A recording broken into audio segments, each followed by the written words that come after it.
हरिहर नाम के गांव में एक राघव नाम का आदमी अपने परिवार के साथ रहा करता था। राघव के परिवार में उसकी पत्नी सुमति, बेटा अशोक और बेटी सुधा रहा करती थी। राघव हर दिन खेत में काम करके अपना गुजारा किया करता था। अशोक भी अब बड़ा हो रहा था। अशोक का कॉलेज पूरा हो जाने के बाद अशोक नौकरी की तलाश में इधर उधर घूम रहा था, मगर उसे नौकरी नहीं मिल रही थी।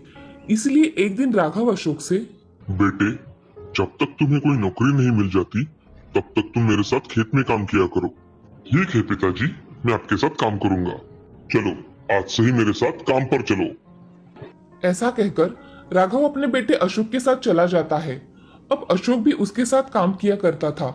अशोक अपने पिताजी से कहता है, पिताजी, मैं सोच रहा हूँ कि अगर हमने हमारी खेती के साथ 2 भैंसे पाल ली तो हमारा फायदा ही होगा।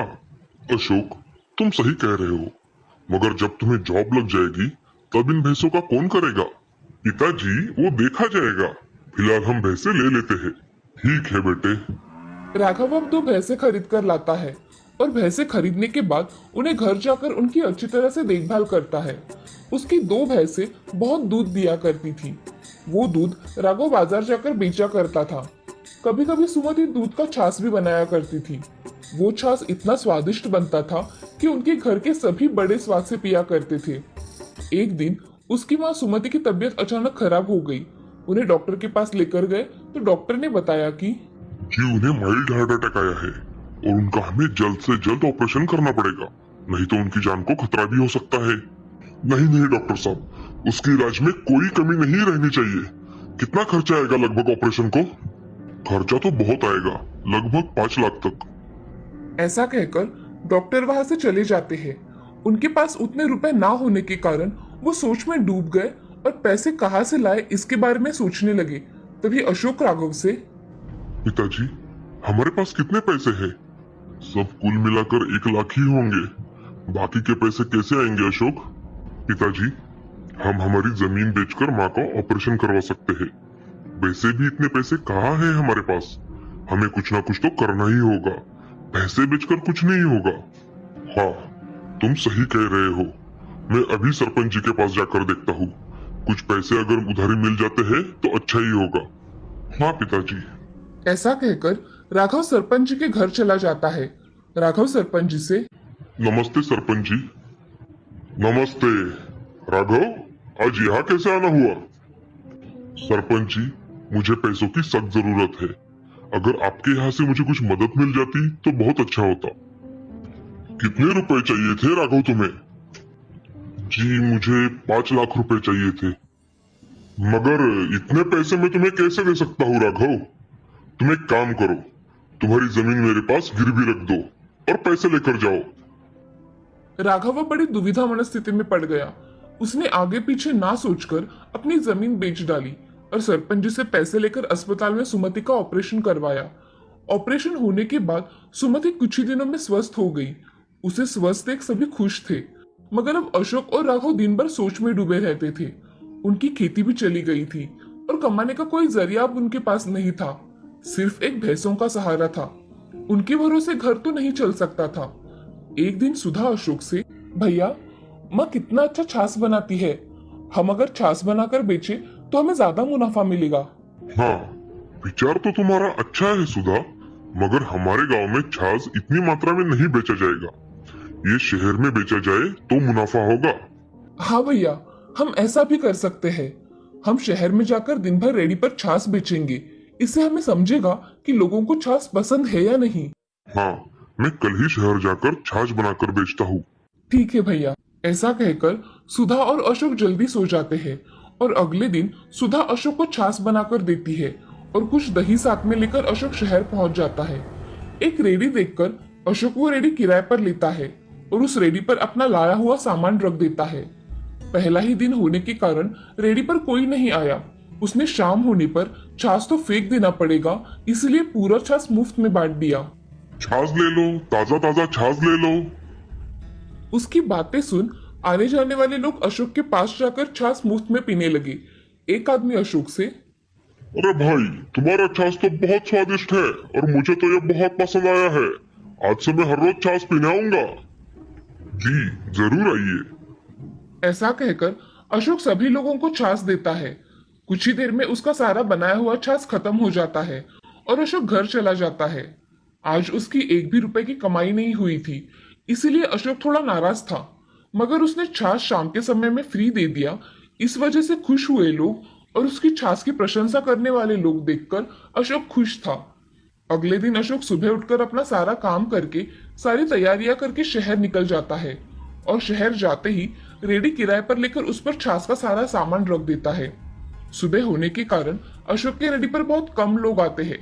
जैसे ही दोपहर होने लगती है उसके रेडी पर लोग आने लगते हैं। तभी एक बूढ़ा आदमी, बेटे, मुझे एक गिलास छाछ देना। जी अभी देता हूँ। ऐसा कहकर अशोक बूढ़े आदमी को एक गिलास छाछ दे देता है। बूढ़ा आदमी छाछ पीकर पैसे देकर वहां से चला जाता है। अशोक के रेडी पर दिन भर में बहुत सारे लोग छाछ पीने आते हैं और उसके हाथ की छाछ पीकर सभी लोग उसकी तारीफ करके वहां से चले जाते हैं। अशोक की दिन भर की कमाई अच्छी होने के कारण आज वो बहुत खुश था। अशोक आज जल्दी घर चला जाता है और खुशी खुशी अपने सारे काम करने लगता है। उस दिन से अशोक सुबह जाकर अपना छाछ बनाकर रखा करता था। छाछ भी लोगों को बहुत पसंद आने लगा था। अब अशोक का पूरा महीने भर का खर्चा उसकी छाछ बेचने से निकल जाता था। आज अशोक का धंधा बहुत अच्छी तरह से सेट हो गया था और उसका जीवन आराम से व्यतीत हो रहा था।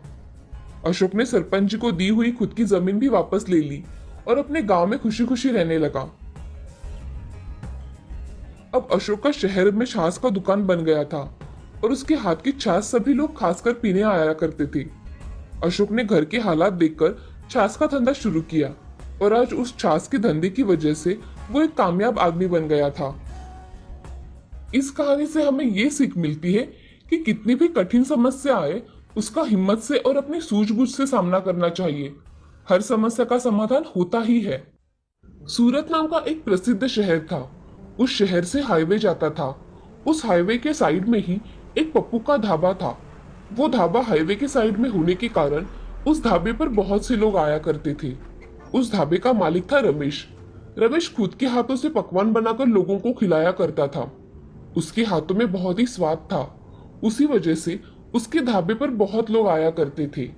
रमेश के ढाबे की स्पेशलिटी थी कि उसके ढाबे में नॉनवेज ही बना करता था। एक दिन 4 आदमी पप्पू के ढाबे पर आए। वो रमेश से, अरे रमेश भाई, जरा तुम्हारे हाथ की चिकन करी लेकर आना। मैं अभी लेकर आता हूँ। मुझे फिश करी लेकर आओ। मुझे चिकन कौरमा लेकर आओ। ठीक है, मैं अभी लेकर आता हूँ। बस 5 मिनट दीजिए। ऐसा कहकर रमेश प्लेट तैयार करने में लग जाता है और सभी प्लेट अच्छे से सर्व करके उन आदमियों को देता है। तभी पहला आदमी फिश करी खाकर देखता है और, अरे रमेश भाई, तुम्हारे हाथ का फिश और नॉनवेज नॉनवेज का कोई भी पदार्थ खाओ, बहुत स्वादिष्ट होते हैं। हाँ हाँ, ये बात सच है। इसीलिए तो हम यही आते हैं। आपको मेरे हाथ का खाना पसंद आता है, ये मेरे लिए बहुत खुशी की बात है। ऐसा कहकर रमेश अपना काम करने चला जाता है। रमेश ढाबे में जो भी खाना बना था वो सब बेचा जाता था। उसके ढाबे की खासियत नॉनवेज खाना ही थी, इसीलिए जाने आने वाले लोग उसके ढाबे पर खाने के लिए रुका करते थे। एक दिन रमेश की बहन लता उसके गांव से वापस आ जाती है। उसके साथ उसका बेटा शुभम भी आया था। लता रमेश से मिलने पप्पू के ढाबे पर आती है। तभी लता रमेश से, रमेश भैया।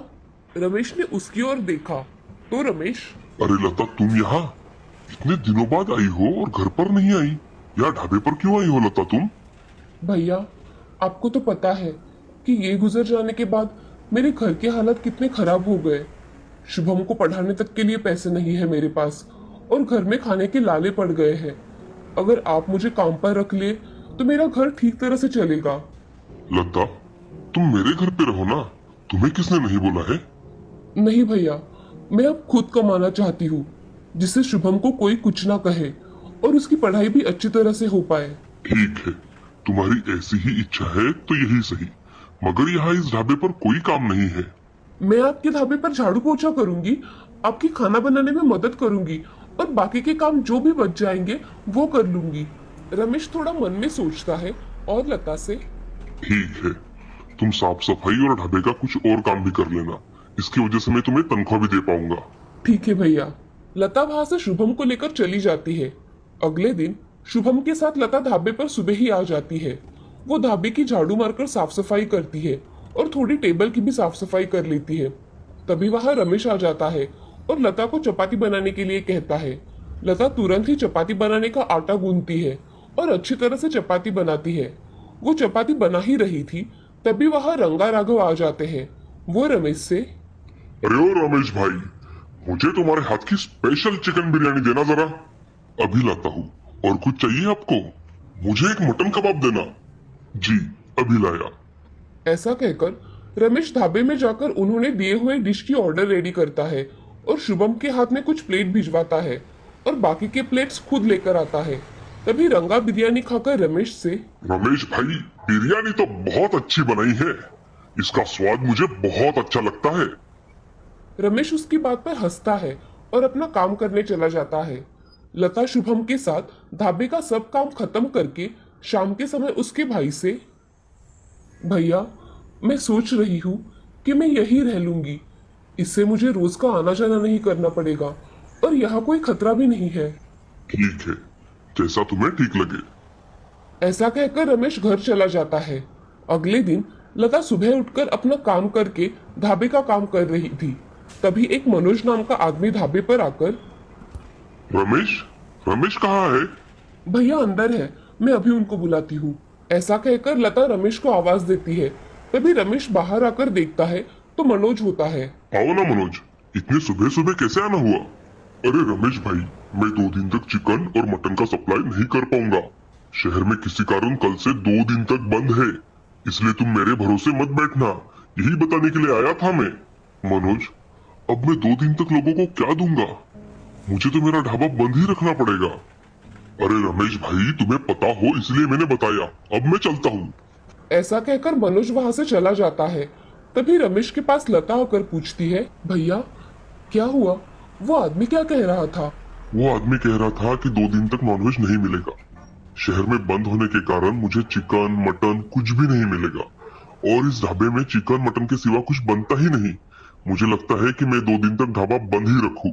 इसमें तो बहुत नुकसान होगा भैया। हाँ, मगर इसमें हम कर क्या सकते हैं?